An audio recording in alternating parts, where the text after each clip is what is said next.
inyong lahat and welcome po sa ating programang Taano Ika, the Radyo Natinaga Job Interview. Nagbago ang aming settings, di ba? Ang lapit pa sa camera ngayon. But anyways, nako, meron po tayong aplikante para sa araw na ito na siya naman ang nasa hot seat natin para sa job interview. Pero bago po natin siya kausapin, tayo po ay naririnig live sa ating radio frequency na 89.5 radyo natin FM. Tayo din po ay napapanood live sa ating FB page na radyo natin 89.5 Naga. Live din po tayo sa stream. Type nyo lang radyonatingfm.com/naga. Ayan, ako po ang inyong lingkod, si Mama Jana, mga kasama nyo para sa ating job interview ngayon para sa ating mga aplikanteng kandidato para sa nalalapit na May 12, 2025 national and local elections. Ayan. Kaya umpisahan na po natin. Nandito po kasama ko ang ating aplikanteng kandidato. Walang iba po kung hindi si Sir Toby Bonggon. Welcome, sir, and good morning! Hi, good morning. Magandang umaga, Mama Jana, and sa lahat pong nakikinig at nanonood sa live ng radyo natin, 89.5. Good morning po, lalo-lalo na sa mga taga-Naga. Sir Toby, alam ko po, very busy kang tao at meron ka pong talagang mas pinagkakaabalahan ngayon. So maraming salamat po. Mula po sa amin dito sa radyo natin na napaunlakan po kami ngayong araw na to ng iyong panahon at oras. Kaya hindi ko na po papatagalin, sir, ang ating job interview. Una po, gusto po muna namin kayong kamustahin and idiretso na muna po sa pagpapakilala mo kung sino si Mr. Toby Bonggon. Opo, maraming salamat din po sa pagkakataon na ito para may pahayag din natin kahit paano ang ating sarili, makilala pang lubos ng mga taga-Naga. Ano po, alam naman ng karamihan siguro, ito nagtatagalog ako. Araw masiguro po kang kadaklan na ako nagkakandidato bilang konsyal sa siyudad ng Naga. Last year po, nag-retire ako sa serbisyo bilang police officer ng Naga City Police Office last May. So mga 1 year pa lang na May ang sa kuyang retirement. Pero dahil nagtapos naman sa kuyang pangiturugan na mapadagos ang pagsirbi sa siyudad ng Naga. In fact, nag-try ako para makaiba sa linyada, pero for some reason or another, dahil kita na naibali. Pero dahil nagtapos naman sa pangiturugan na may padagos ko, kasi aram ko sa sarili ko na kaya ko magsirbi, may kakayahan ako, may talento ako, may pagkamot ako sa kuyang mga kapwa. Kaya nga nag-decide ako. It takes some time na nag-decide ako para mag-desisyon, para mag-decide na magkandidato ako o i-enjoy ko na lang sa kuyang retirement o mapadagos ako pag-survey. But eventually, kan nakaaging filing of candidacy, I finally decided to file, Kaya nga uyar ko mo yan para sa Indo, ako po pala, para mabisto pa kitang intero kan sa tuyang mga kababayan, kan sa tuyang mga pag-iriba, mga taga-Naga, lalo na. Ako po pala, tubo ako ng Bumbon, Camarines Sur. Duman ako pinangaki, haluin ng marin na panahon, hindi ko nasabi yung ng taon. 1968, May 24, 1968, pinangaki ako sa Bumbon, Camarines Sur. Ang sa kuya pong ama, sa Romang pong police officer, kan panahon po sa nandito pa kami, naging siyang station commander, chief of police, iba-ibang mga unit kan PNP sa Bicol, hanggang mag-retire siya sa 1997 sa Metro Manila. Ang sa kuya man pong ina, dati man pong barangay official, sa barangay captain man po kan panahon naman sa muya sa Bumbon, sa Distrito Bumbon, Camarines Sur. Nag-elementary po ako naman sa Bumbon Central School. After my elementary, sa Ateneo Dinaga na po ako nag-high school. That's 1985 pong high school. Ang pangarap ko po talaga, magpadi dati. Kaya nga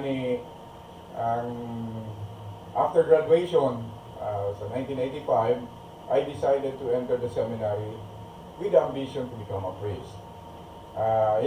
Nag-loob po ako sa Holy Rosary Minor Seminary bilang pre-college. Kasi po, dahil ako nag-high school sa seminary, bago ka maglaw sa seminary na sa high school ka nagluwas, sa luwas kang high school, pre-college muna, ano po, kato. 1 year pre-college, then after that, hindi na po ako sa Holy Rosary Major Seminary. Hasta makatapos po ako ng college with a Bachelor of Arts degree, major in philosophy, minor in religious education. Yan po. Kaya sa seminary po ako nag-graduate. At yun nga yung ambisyon ko dati, maging padi, ano po, maging priest. But, my ambition to become a priest was not realized. Instead of becoming a priest, I became a father of my family. Ano po, sabi nga ni po Bagakayan, popular na sinasarabi kan mga mapadi ko ta, na dahil nagkakadagos, many are called but few are chosen. Dahil po ako napili bilang maging padi, ano po, napili po ako bilang maging padre de pamilya. Yan. Nakaagong po ako, ang naagong ko po sa Rome College student kadto, kung nagkakaklase man po sa Ateneo, I was 20 then, she was 18. Mga arugan kahubin, ano po, nag-arago ng tulos. Kaya, ang naagong ko po dating D, ang apelido, Lucila D. Candayangdang, Naga City. Sa ngunyan po, ang naging akit mi po, ang pag-ibanan mi sa halawig na panahon, almost 35 years na ang pag-ibanan mi. We started our relationship together. Ngayon na we started our relationship together 1990. Ano po? So ano yun na? 35 years na, to be exact. Yan, we were blessed ning tulong aki. Ang sabuya pong matua, ang agong ko po pala niya on sa kuya, 30 years naman siya sa bilang teacher sa Camarines Sur National High School. Yan. Naging tulong aking may ang matuami po, 35 years old naman. He is doing good in Australia right now. Ang panduami po, third year college sa Rayo ng Gab. Ang pantulog, mag-graduate po muna ng grade 12, ano po, sa senior high school. So yan. Pero, pagluwas ko sa seminaryo, dahil na ako nakapadi, nagtukdo po ako sa college. Naging college instructor po ako sa Naga College Foundation for many years also, for several years, from 1991 to 1998.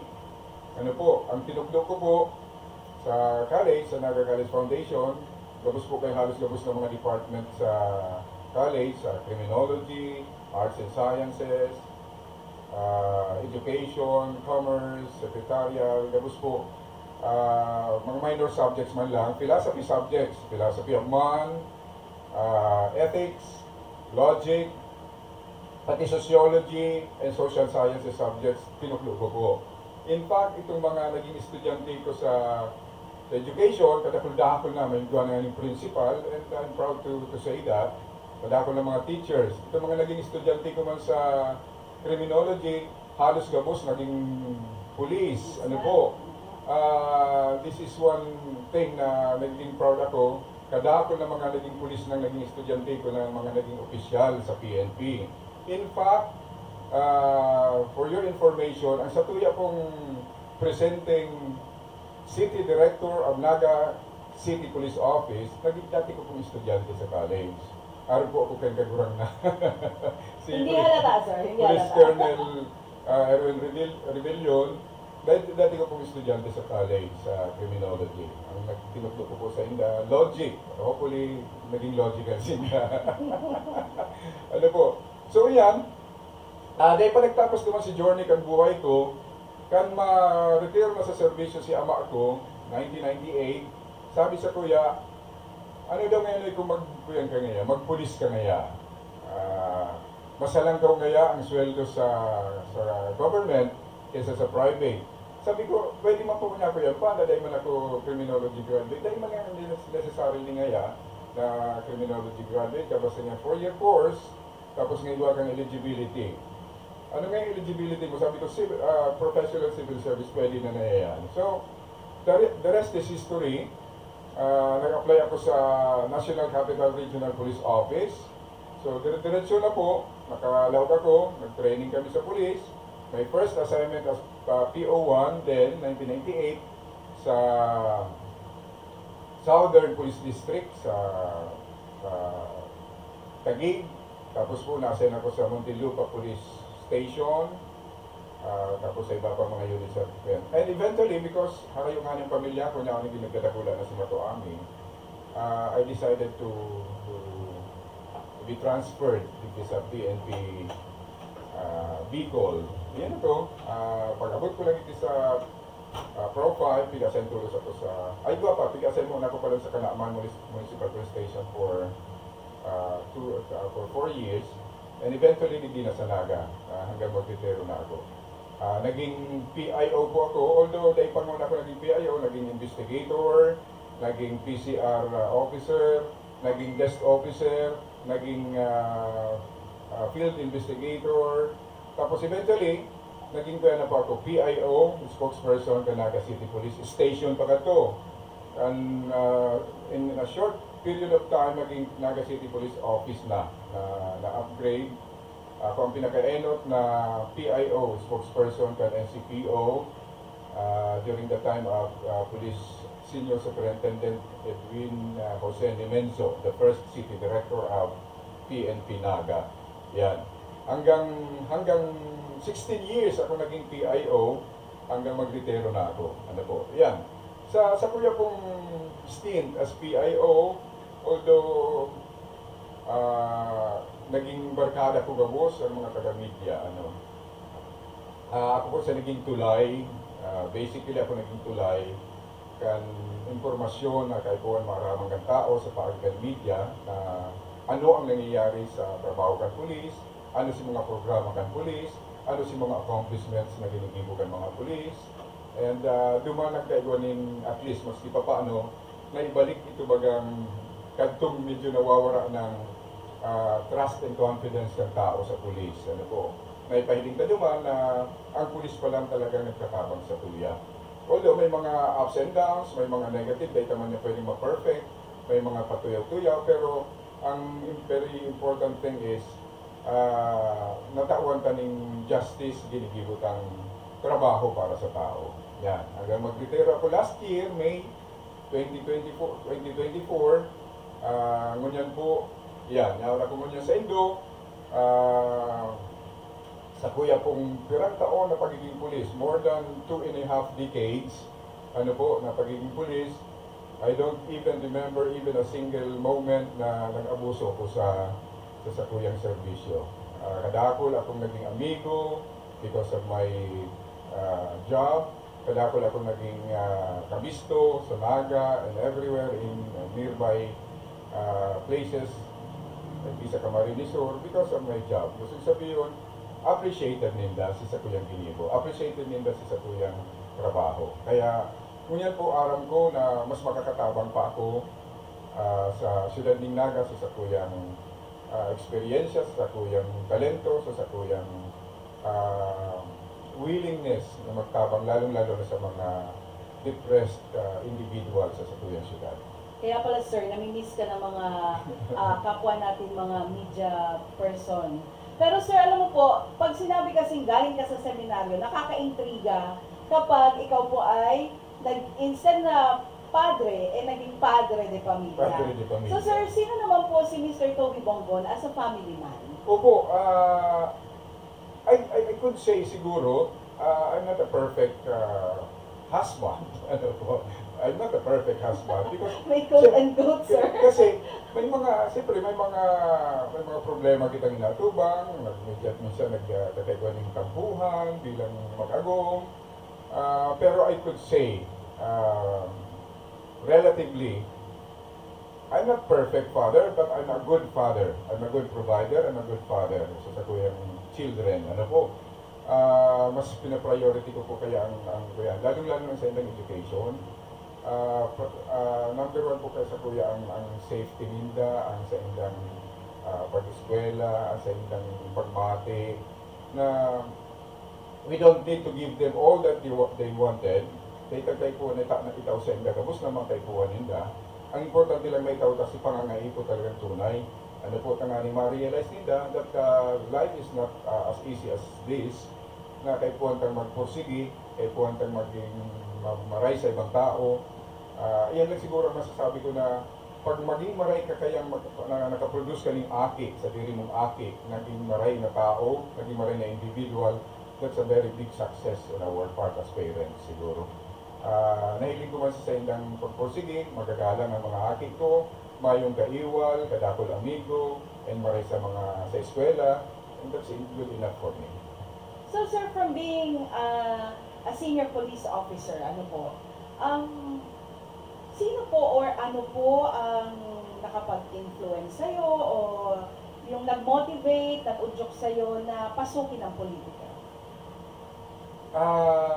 Ang hapon pa mga nindo, bakit ikaw? Tano tayo ka? ang simbag ko kaya, why not? Tano ta dae, ano po? Ang nag-udyok sa kuya is, mayo kaya akong nahiling na ibang mga option para naipadagos ko ang serbisyo, lalo na sa mga taga-naga. Ano? Sabi ko, I will try my luck. Nahiling ko man kaya na of all these ordinances, of all these programs, sa tuyang LGU, nahiling ko, sabi ko, kaya ko. Ang ako kaya organic, gusto ko kayang mapakaray, lalong-lalo na, ang grassroots, gusto ko sabihin, ang pamilya. Ako bilang dating pulis, argan ng realidad, and sometimes it is a sad reality. Ang lambang tao, ang lambang individual, hali sa pamilya. Mayong tao dahil naghali sa pamilya, maski anong klaseng pamilya yan, ano po, mayaman, pobre, maray, bahong maray, definitely ang lambang individual hali sa pamilya, ano po. Ang gabos ng mga pagkatao mga tao ini nagpupuon sa pamilya. Kaya nga ni sabi ko baga permi, lalo na sa pagpapaseminar mi, symposia, as in iba pang pagpiripon-tipon, lalo na sa parenting. Children learn what they live. Ang mga aki nanuludan kung ano ang inistaran nila, ang dinakulaan nila. And the children learn what they live and they live what they learn. Kaano tayo kitang mga maray na tao? Kaano tayo kitang maray na individual, mga productive, mga may pagkamot sa kapwa mga tao? Because most likely, ito ang dinakulaan niya, pamilya. Ito ang na-adapt niya sa buhay niya. This is a very sad reality, taano tayo kitang mga nagpapasaway na individual, nakakagibo ng krimen na individual, naigwang mas ininot ang sadiri kaysa sa ibang tao, mas naggibo ng sala kaysa maggibo ng tama. Because most likely, dahil ang ginagabos, most likely, yung man to sinaging environment, the immediate environment niya, kanagdadakula siya. O nahihiling niya, kung bako man sa pamilya, sa immediate environment, sa immediate community niya. Kaya nga, ang gusto kong mangyari bilang, kung sakali kitang paladon, ang pagpakaray ang pag-uswag kaya, arang ko pag-uswag o pag-asenso kan sa tuyang lugar, mapadagos-dagos yan kung ang lambang pamilya mayong pasaway. Ano po? Kaya nga ni, I am thinking of all the possibilities kung paano ito mawawara. Kung dahil man mawara 100%, kung paano ito mababawasan itong mga nagpapasaway ng mga individual o mga miyembro kan pamilya. Kaya nga ni, kumbagang itong isip kan payo kan pamilya, isip kan lambang miyembro kan pamilya, tranquilo ang isip, magian sa buot, madali ang paghiro, mayong pinatakutan, mayong dinudalagan, na mayong ginigibong sala. Iyan ang gusto kong mangyari. Ito bagang, dahil takaibuan pagparakurulungon ang mga tao. Siguro, case to case, kung nakagadan siguro, the law itself will say, will give them penalty. Pero itong halimbawa, nakagibo lang, nag-iwal-iwal lang sa barangay, nakakulog lang, or sometimes may mga petty crimes na nagigibo. Sa iling ko tayo magkaipuan pagparakulungan, pagparakasuhan, kaipuan ka siguro ni reforman lang sa law. Sa tabang siguro kan LGU with the coordination and cooperation with other agencies, DSWD, PNP, and other NGOs, NGAs, kaipuan ka sigurong kanan ng pansin, ito mismong pinupunan kan lambang saro, which is the family. Yan ang importante sa kuya. Kaya, lalo na itong nagdarumduman ko pati, paglaw ko sa PNP, si first interview sa ko kay itong Sarong Colonel, seminarista ka pala niya dati. Sabi ko, yes sir. O paano nga yan? Paano yan? Magpupulis ka pa naman. Eh paano kung, di ba may baril tayo? Paano kung makapatay tayo? Makapatay ka, di ba? Para sa mga seminarista, hindi dapat masamang pumatay. Sabi ko, sir, totoo seminarista ako, pero magpupulis ako, pero ang tungkulin ko hindi para pumatay, para mag-save ng life. Ano po, kaya sabi ko, ang pinaka-importante, may naghahatod sa ko, ano pinaka-importante sa imo sa buhay mo? Pinaka-importante po ang buhay mismo. Ang buhay mismo.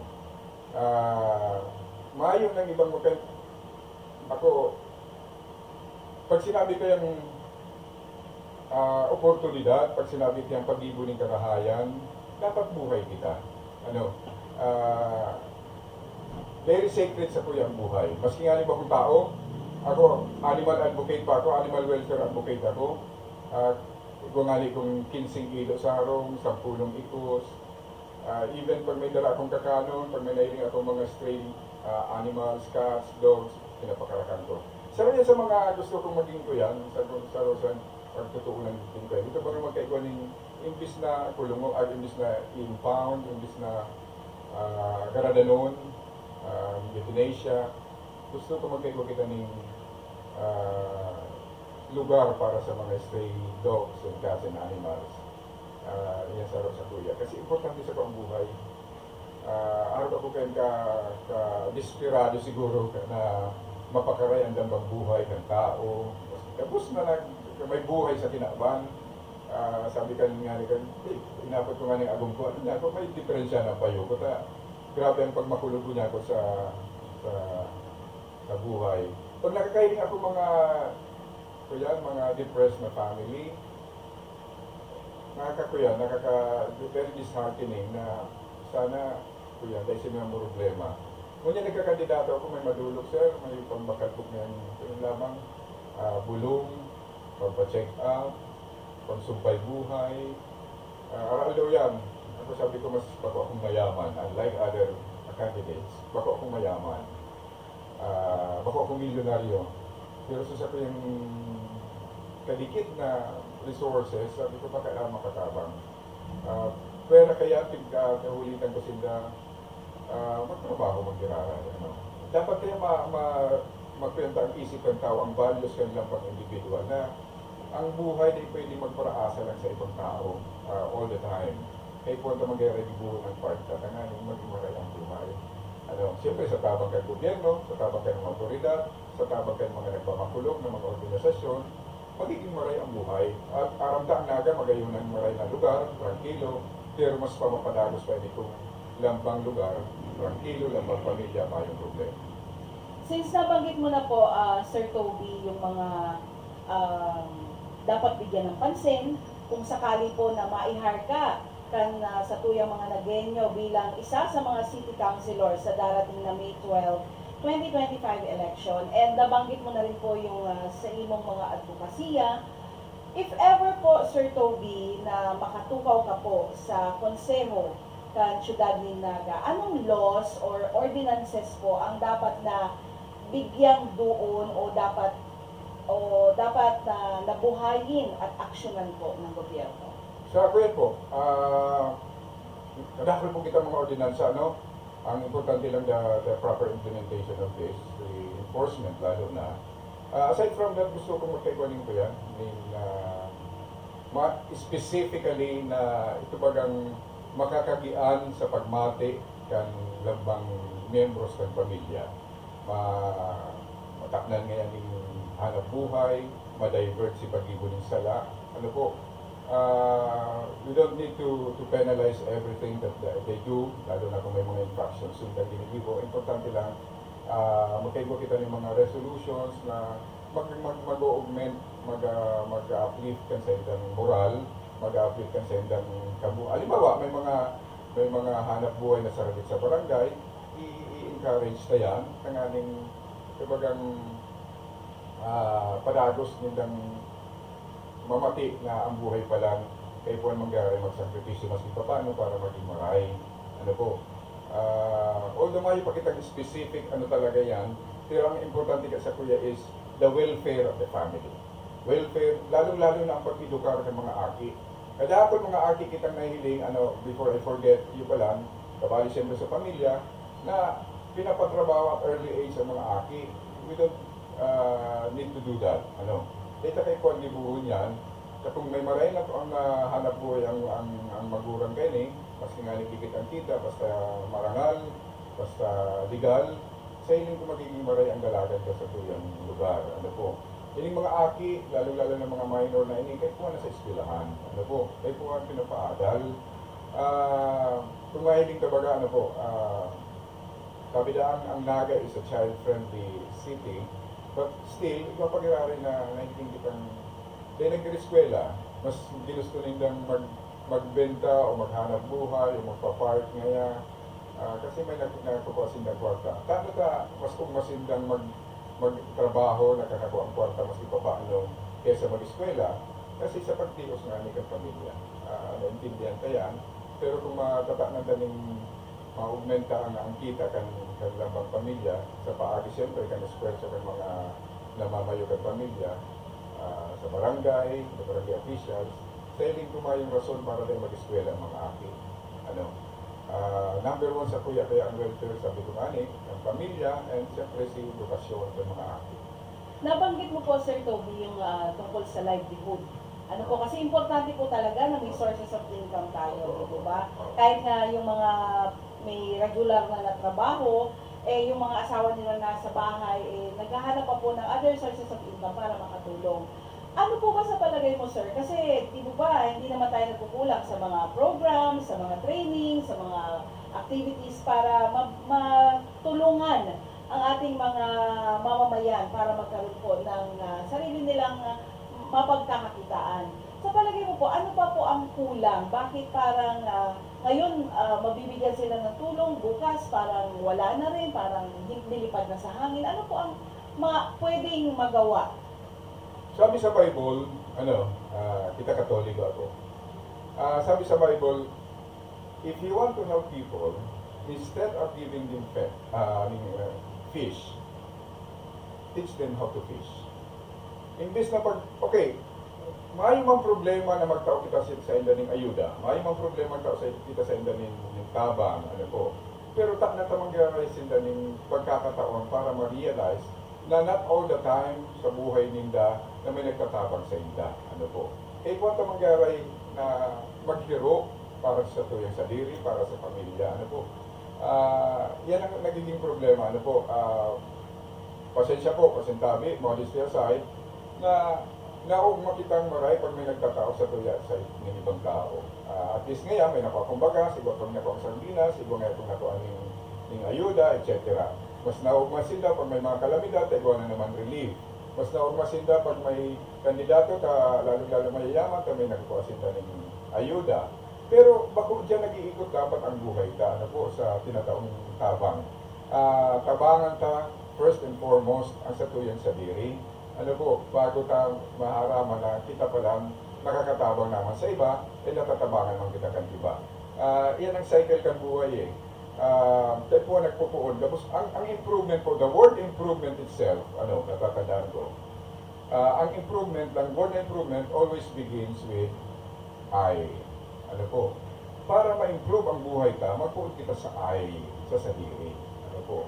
Dahil ka, ang tumagang kanta, mama, kaya dyan, itong learning to love yourself is the greatest love of all.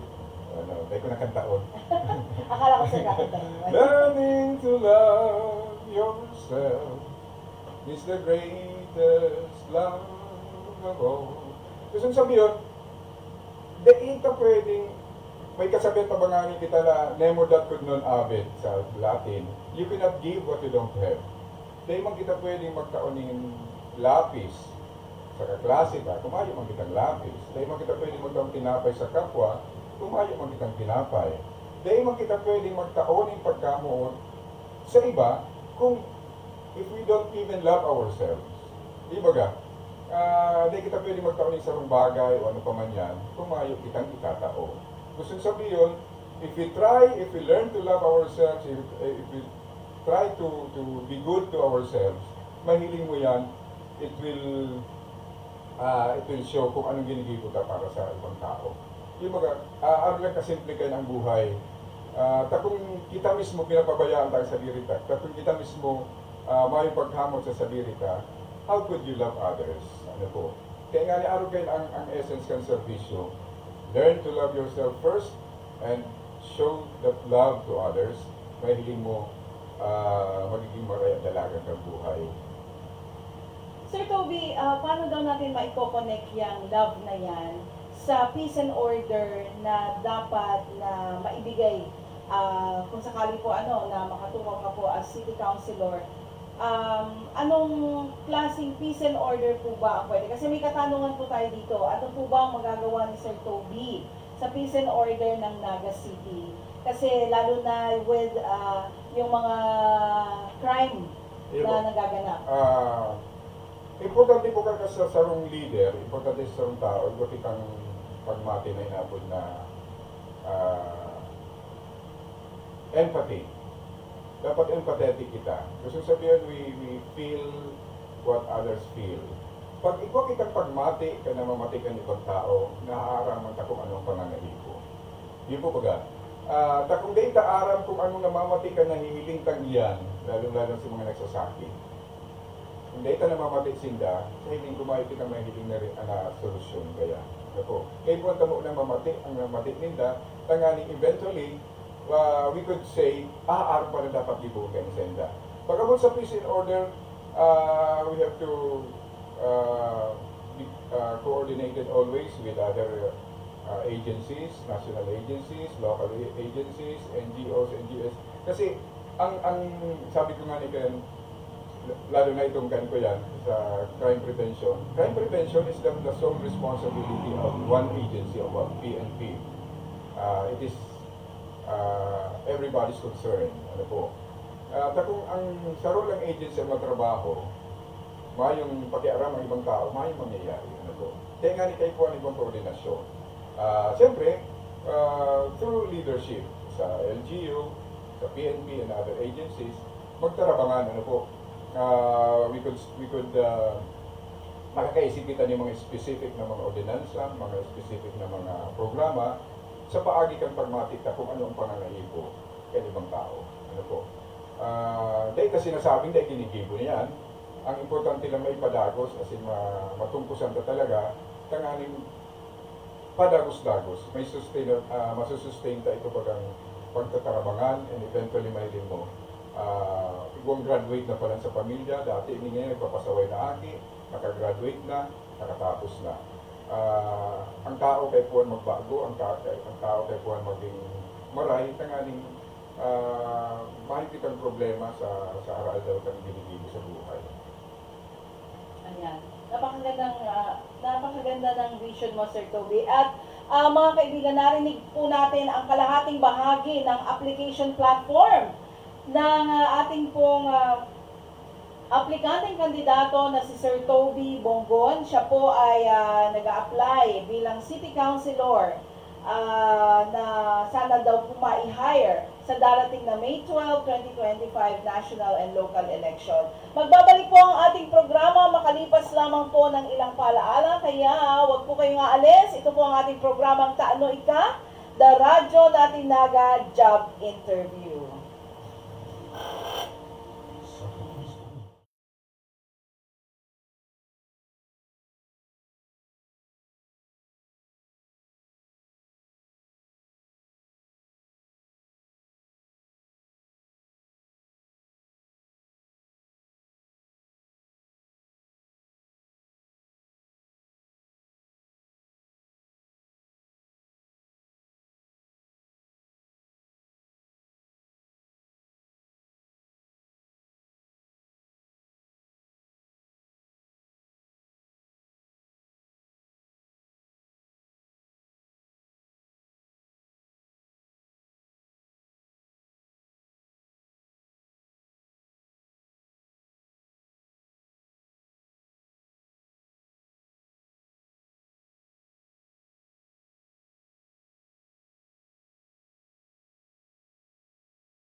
Nagbabalik po, ayan. Nagbabalik po ang ating programang Taano Ika, the radyo natin na job interview kung saan kasama po natin ang ating isang aplikanteng kandidato para City Councilor ng Naga City. Walang iba po kung hindi si Sir Toby Bonggon. Ayan, Sir, with regards po pala kanina sa napag-uusapan natin, ano po na tungkol sa peace and order na pwede mo po maihatid dito sa Naga City. May katanungan po dito, how about daw po yung illegal drugs? Ayo po, ang pagtubod ko po kaya bilang dating pulis, bilang taga-Naga, bilang concern sa katrangiluhan kan lugar, saro sa mga ugat ng krimen, saro sa mga ugat ng kaguluhan sa tuyang lugar, ang pagkaka-involved ka mga nagkaperang individual sa illegal activities, arugan illegal drugs. Ano po? Tano ta igwang pangungulog, tano ta napapabayaan si pamilya, tano ta igwang the worst is may nakagadan, tano ta may nang rape, mga arugay na mga instance. Although bihirang-bihira sa Naga, tano ta mayong trabaho, tano ta napapabayaan ang sadiri because of the involvement in illegal drugs. Ano po, aron tama po baga, ang kampanya kan sa tuyang gobyerno, since time immemorial, igawa ng programa, igawa ng mga batas, Republic Act 9262, laban sa illegal na droga. Sa Naga, aram tamang kumbaga, kung natatanda nito, sa mga nakaaging panahon, kadakol kitang nadadako. But it is becoming a cycle. Nakulong, for some reason, nakaluwas, balik sa dati. Taano ta nagbabalik sa dati? Gusto sabihin, mahayos siyang pag-reforma sa diri. Ano po?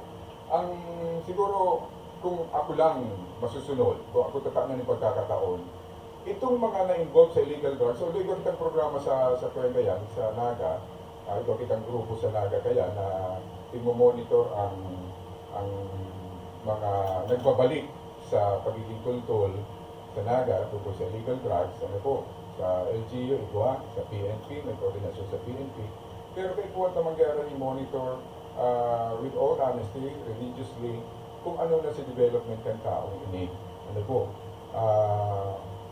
Kadapol na papabayaan ng pamilya because of this involvement in illegal drugs. Kaya nga ni, sana po, kung akong mata na siguro pagkakataon ay sarap sa mga tutukan ta, ining kampanya talaban sa illegal na droga. We don't have to kill, we don't have to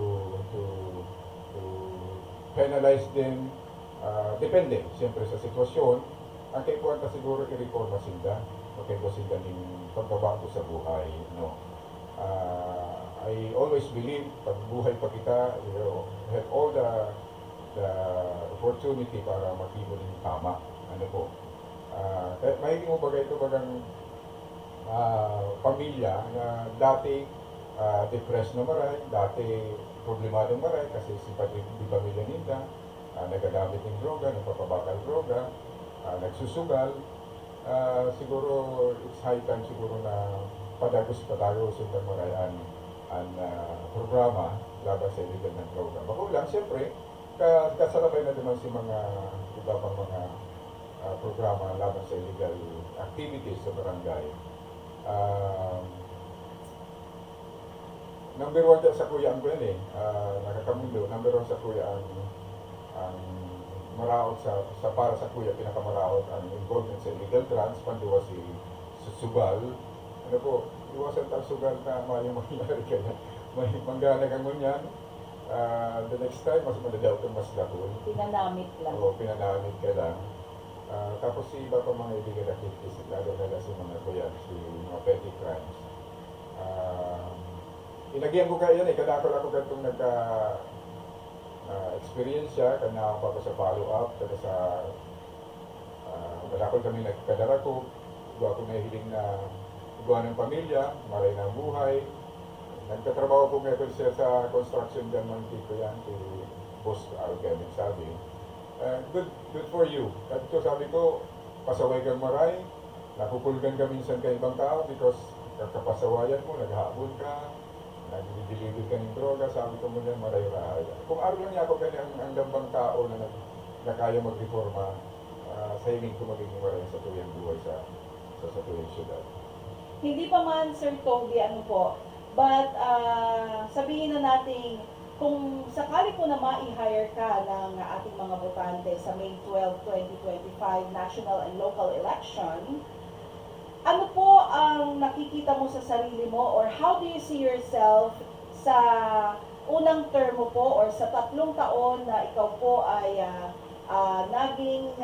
maging city councilor ng Naga City? Ano po yung masasabi mong ito ang na-accomplish ko, ito ang tatak Toby Bongbong? Yun po, nabawasan na because of may effort siguro sa pagitan mga ordinances and other programs na pwede kang panginutan. Nabawasan na, kung bako man totally na ubos, nabawasan na si pasaway sa pamilya, sa barangay. Nahiling na si pagbabago gandang pamilya. May tama na may tultul ng trabaho, ang labang membro ng pamilya. Nag-i-reskwela padago si mga aki. Mayo sindang kinakahandalan sa araw daw nilang pagkabuhay. Yan.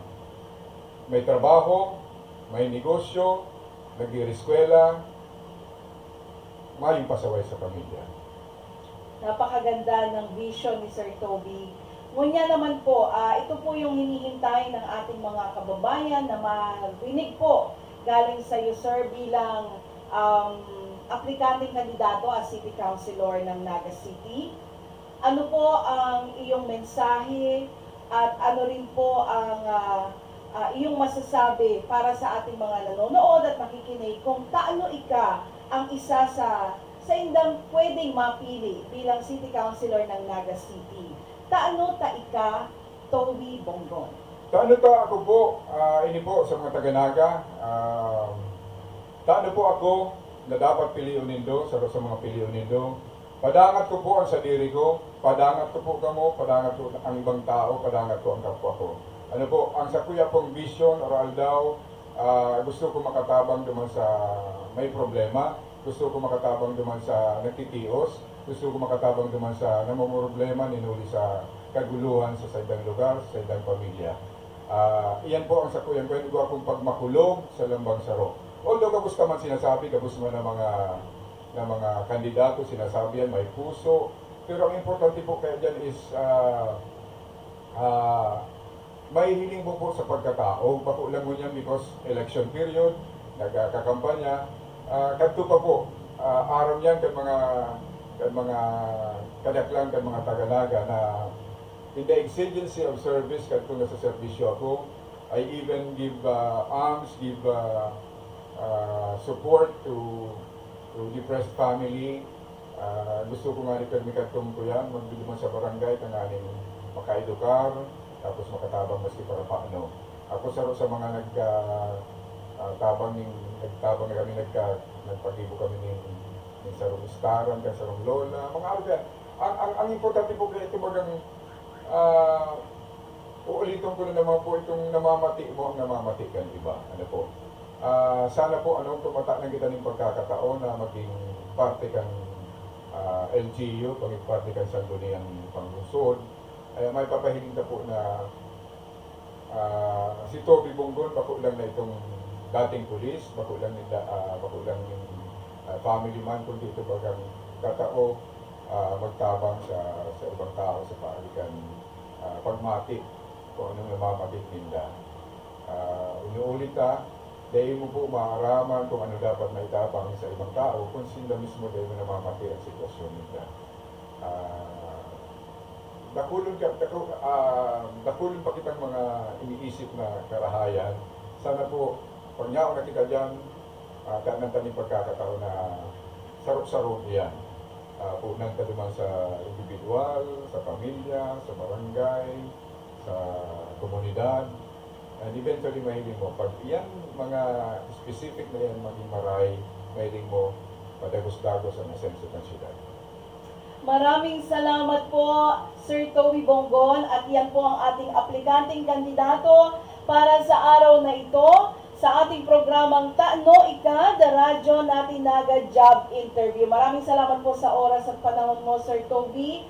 And para sa ating mga tagapakinig, sa lahat po ng nanood sa ating FB Live ngayong araw na to. Maraming salamat po sa pagsama niyo sa amin. Tandaan niyo po, ito po ang ating programang Taano Ika, the radyo natin Naga Job Interview, kung saan wala po kaming pinipiling aplikanteng kandidato dahil kayo po ang pipili sa kanila. Maraming salamat at magandang araw po sa inyong lahat.